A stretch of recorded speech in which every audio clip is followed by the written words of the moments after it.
ये वीडियो देखें फिर बात करते हैं। ये कान सिला हुआ है तुम्हारा या तुमने वैसे बाली पहनी हुई है? ये बाली? जी जी इमाम साहब, कान सिला हुआ है, आर्टिफिशियल चीजें नहीं पहनता मैं। ला हौला वला कुव्वत।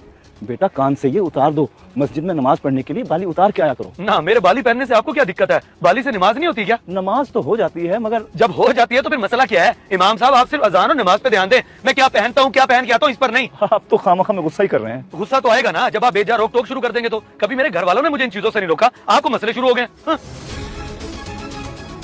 इमाम साहब महसूस ना करिएगा, कुछ लोग डीट होते हैं, उन्हें समझाने का कोई फायदा नहीं होता। बेटा मैंने तो इसलिए बोला था कि रेहान ने अपने आप को औरतों से मुशाबिहत दी हुई है। हमारे दीन में कान सिलवाना और ये चीजें पहनना जायज नहीं है। बिल्कुल सही कहा है आपने, मगर जहालत क्या कह सकते हैं, फैशन समझते हैं इन चीजों को। फैशन, अल्लाह हिदायत दे। अब और मैं क्या कह सकता हूँ। अच्छा जी, अगली नमाज में मुलाकात होगी। अल्लाह हाफिज। इमाम साहब भी ज़ाहिरी चीजों को देख रहे हैं। भाई अंदर का ईमान देखा जाता है। 5 वक्त की नमाज पढ़ रहा हूँ मैं बाकायदगी से, बजाय खुश होने की बातें सुनाने लग गए। क्या क्या बंदा, अब टाउन में तौर पे मस्जिद भी नहीं है, जाना भी यहीं पड़ेगा। अरे इमाम साहब, सुना है ज़ोहर की नमाज में कोई बात हुई आपके रिहान से? छोटा भाई बता रहा था। जी जी, आपका भाई वहीं मौजूद था जब। मेरा नहीं ख्याल कि मैंने कोई गलत बात की हो, वो तो वैसे ही गुस्सा कर गए। वो है ही इसी तरह का इमाम साहब, उल्टे सीधे फैशन करना और उसको स्टाइल का नाम दे देना। अभी तो फिर भी कम हो गया है, वरना पहले तो बहुत ही ज्यादा बेड़ा गर्क किया हुआ था उसने अपना। बेड़ा गर्क? मैं समझा नहीं। दाढ़ी के डिजाइन बनवाना, अजीब से बाल कटवा लेना, बस मैं क्या बताऊं आपको। अगर आप कहें तो मैं समझाऊं उसे। अस्तगफिरुल्लाह। नहीं नहीं, बातों से समझ नहीं आती ऐसे लोगों को। ये ना हो कि मिजाज खराब हो जाए और मस्जिद आना छोड़ जाए, फिर और गुनाह। बस खामोशी ही बेहतर है। बातों से समझा कौन रहा इमाम साहब? वाकई ये लातों के भूत हैं, बातों से नहीं मानते।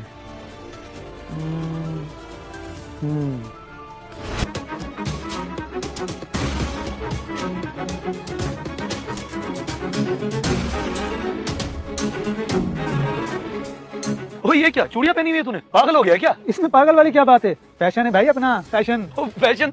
ओए औरत है क्या भाई तू? अब मैं वजू में हूँ, क्या बोलूं? और चूड़ियां औरतें पहनती है, मर्द नहीं। और तुझे पता है ना मर्द को चूड़ियों का दाना क्यों दिया जाता है?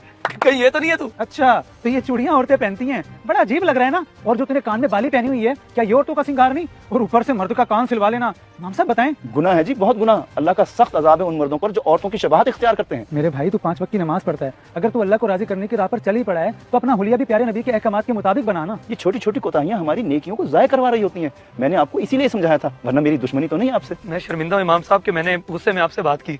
आपने बिल्कुल सही रोका था, मुझे बाहर आ जाना चाहिए था। आइंदा के बाद आपको ये बाली कभी नजर नहीं आएगी। और अच्छा तरीका था इस्लाह का। वाकई बातों से मुझे समझ नहीं आ रही थी, लेकिन अब मेरी आंखें खुली हैं। अब इसे उतार कर फेंकता हूँ और फिर नमाज पढ़ते हैं। आ जाओ। शाबाश, अल्लाह इसकी तौबा कबूल फरमाए। आमीन। आप चलें इमाम साहब, मैं ये चूड़ियां उतार कर आ रहा हूँ, क्योंकि मकसद तो पूरा हो गया इनका। इस वीडियो को देखकर आपकी क्या राय है? कमेंट्स बॉक्स में मुझे बताएं। जज़ाकल्लाह।